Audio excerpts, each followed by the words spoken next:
So you want to change the clutch fluid on your Subaru. I reckon I can show you how. So for this job you're going to need a 3/8" ratchet with a 8mm socket.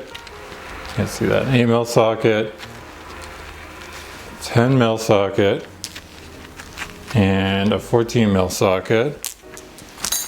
You're going to need a cute little 8mm wrench like this one.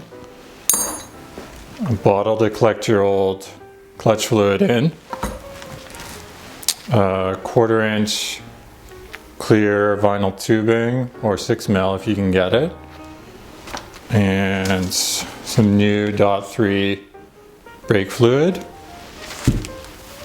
and a C-clamp, a big one, bigger than this one. And of course you're going to need some plaid.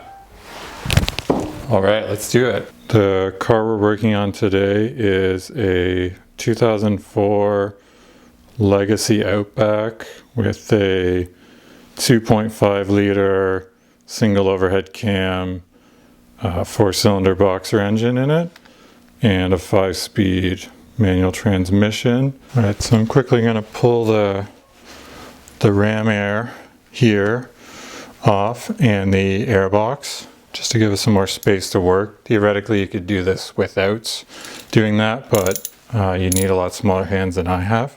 So it's pretty, you just got two 10mm bolts here and two here holding the air box on, and then these two breather hoses and this little plug here that, let's pull off first.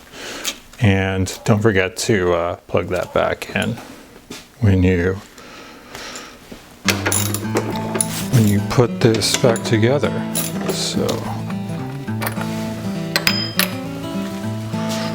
and ram air, just lift it up, put it out of this resistor and out of this, and here, oh yeah, there's that other little tube hanging down there. So just pull that out, just throw it on the ground, out of your way. Oh yeah, there's one more.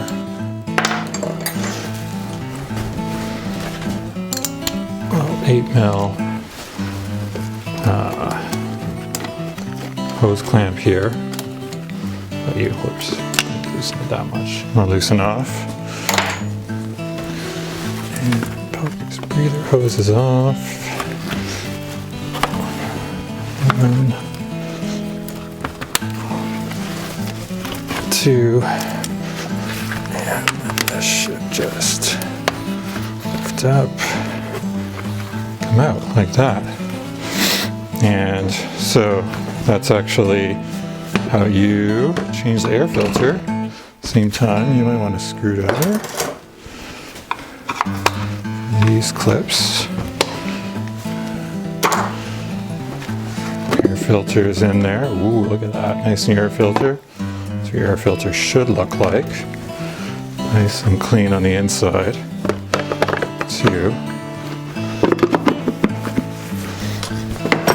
This is not what your air filter should look like.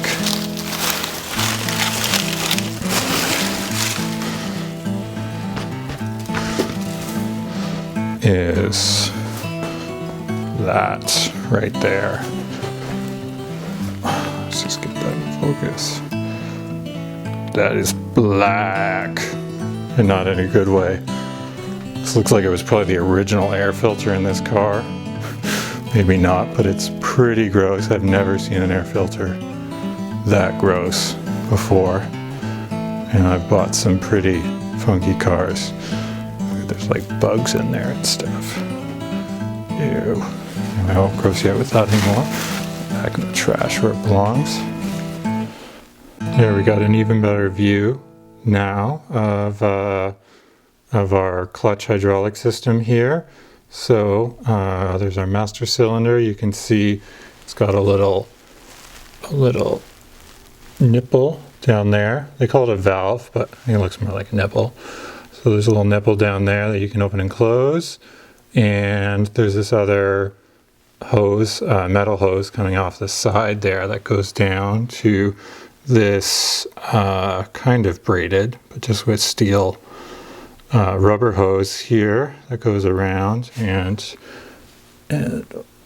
around there to this the slave down here. So you can see the other nipple down here, which we're going to try to excite later and get some fluid to come out. They call this bleeding the system. I think it's kind of more like milking the system. It's a lot easier to do with two people. Get one person in the car to press on the clutch pedal while the other person hangs out under here, who will be me, and keeps make sure the fluid's topped up until we get nice clean fluid all the way through. Now, a lot of you are probably like me. You read the Haynes manual on how to change your clutch fluid, and you went and you put a tube on the end of the nipple there, and then put in a little bottle, and then opened up the nipple, and got somebody to press on down on the clutch pedal. But then this happened. Then you freaked out and did this. Then you went back and read your Haynes manual again. And it didn't say anything about the clutch pedal hitting the ground and hardly any fluid coming out. So this is what you want to do.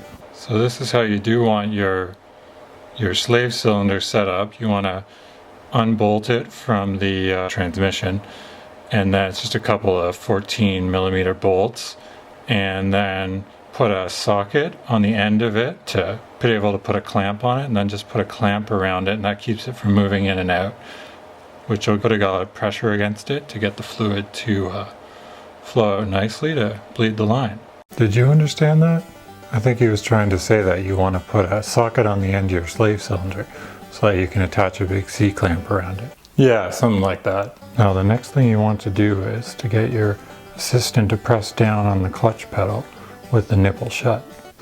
You gotta pump it. Yeah, pump it. Then open the nipple up and get your assistant to press on the clutch pedal again. Pump it. No, press it down. Then it will probably hit the ground. Fluid will come out the nipple, shut the nipple, pedal back up, check your reservoir, pump it again. Pump it.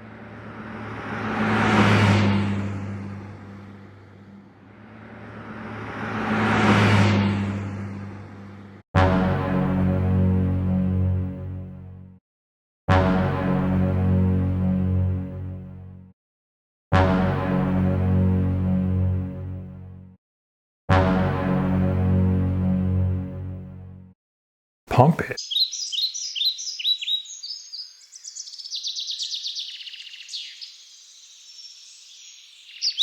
Thanks for watching this video. I hope that it helps you out. Don't forget to subscribe to this YouTube channel and check out my blog at shagbarkblog.wordpress.com for more useful DIY posts. Pump it. Yeah.